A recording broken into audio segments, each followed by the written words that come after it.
Excuse me. So if you can't see my screen, please let me know and I will adjust accordingly.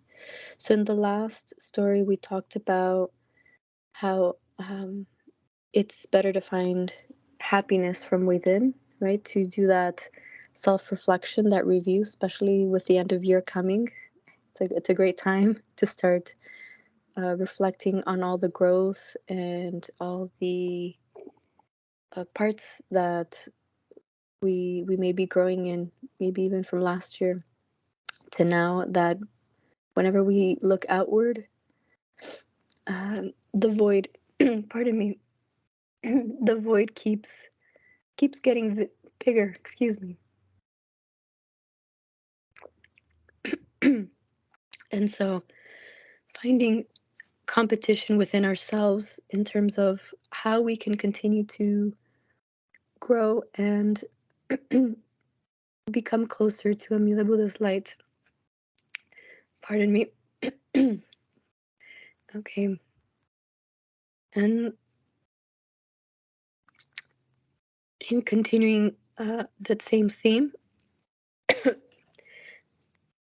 we're going to continue reading here. So the last phrase was, everyone is different and that's okay. Let's find contentment by comparing ourselves to our past selves. In terms of income, since you don't know others' incomes, you might think for now, if I just had extra $500 a month, things would be considerably easier. You work hard, achieve results in your job, and your income increases by $500. And that moment, you're happy. But you quickly get used to it and start wanting an additional $1,000. If you put in more effort and your income rises by $1,000, your living standard adjusts accordingly. Yet somehow it falls a bit short. You still want that extra $1,000. No matter how far you go, it continues with the thought of just a little more, and it never ends. There's never a point where you say you're satisfied. Even with material possessions, you'll always desire something slightly better than what you currently have. You want that clothing, that watch, those shoes, that laptop, that car, that house.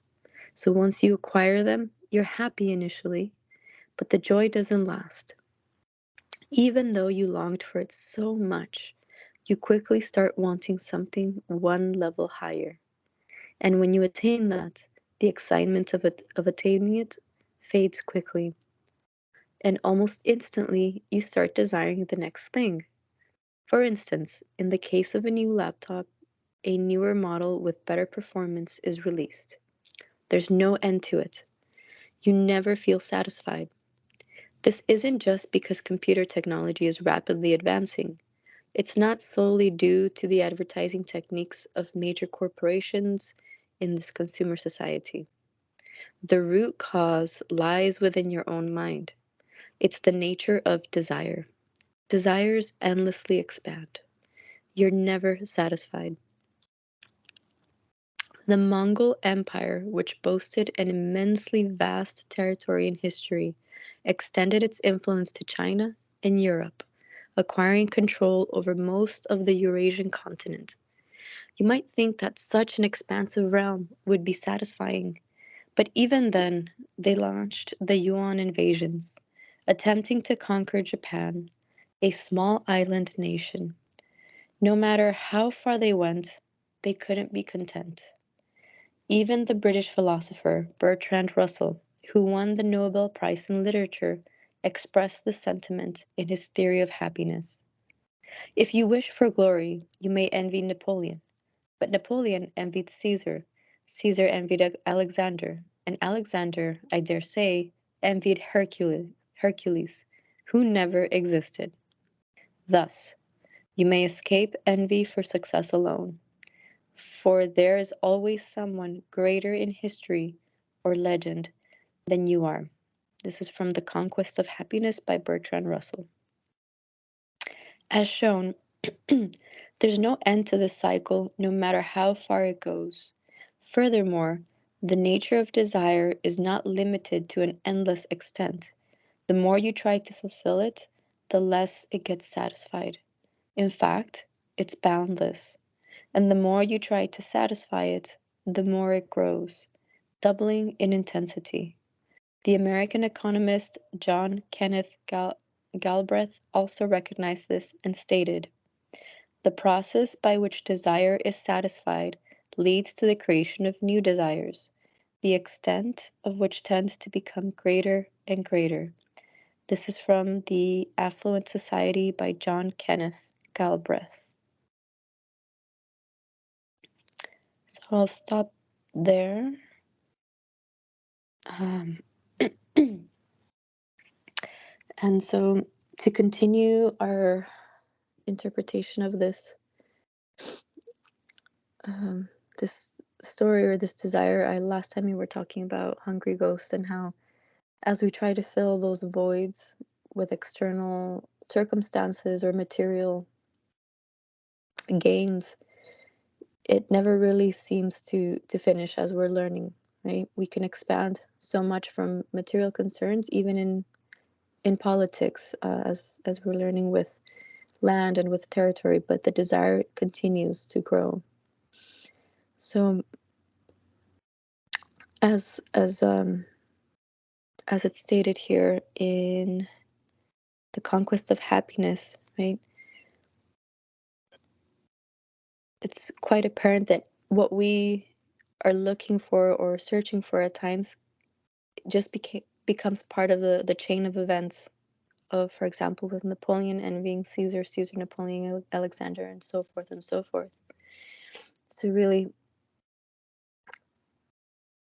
it's up to us as we continue to do this work to break that cycle or break that chain and go within, because with that we will be able to grow further and cultivate more awareness on how those desires manifest, perhaps for ourselves in our mind, right? As we learned, uh, a lot of the seeds that we plant first start with the mind, and it's important to realize at what point can we catch that early on to cultivate that mindfulness and see, okay, I know that I'm a being full of desires, and I know that they're going to continue to expand, right? But as maybe Bita shared this, where attention goes, energy flows. So if we continue to allow our attention to go to those desires, they will just keep growing. We keep feeding them and feeding them like hungry ghosts. Yet we're not filling our own glass. So then we become undernourished for the truth and for the light of Amida Buddha when we start putting out our faith and our strength in self-powered goodness and believing that those desires can fulfill our happiness, right? And as we know and we understand, absolute happiness doesn't come from that. So I invite you and encourage you today to maybe bring forth that question as you go into your day today and see where does it start for you, right? Where can you catch it early on? So that's my interpretation for today, and I'll leave it open. Bita, if you probably have more to share based on this story. That was wonderful. Thank you, Stefania. Yeah, so the only way to overcome that pain of constantly being thirsty or lacking, Buddha gives us the antidote for our endless desires. So the antidote is giving or generosity. It's very mysterious. The more we give to others, the more we uh, are concerned about the happiness of others, not just our own happiness. The fulfillment mysteriously wells up from inside out. And that's how we are led to the abundance of fulfillment that can be ours as we go forward on the spiritual path. So thank you very much, Stefania, for being here, and good job, everyone, as well. So today's Thursday. We're going to have oh, it's not the okay. Yeah, we will have the summary webinar and yeah, 8 p.m. Pacific time, and have a wonderful Thursday. Thank you again, Stefania, and good job, everybody.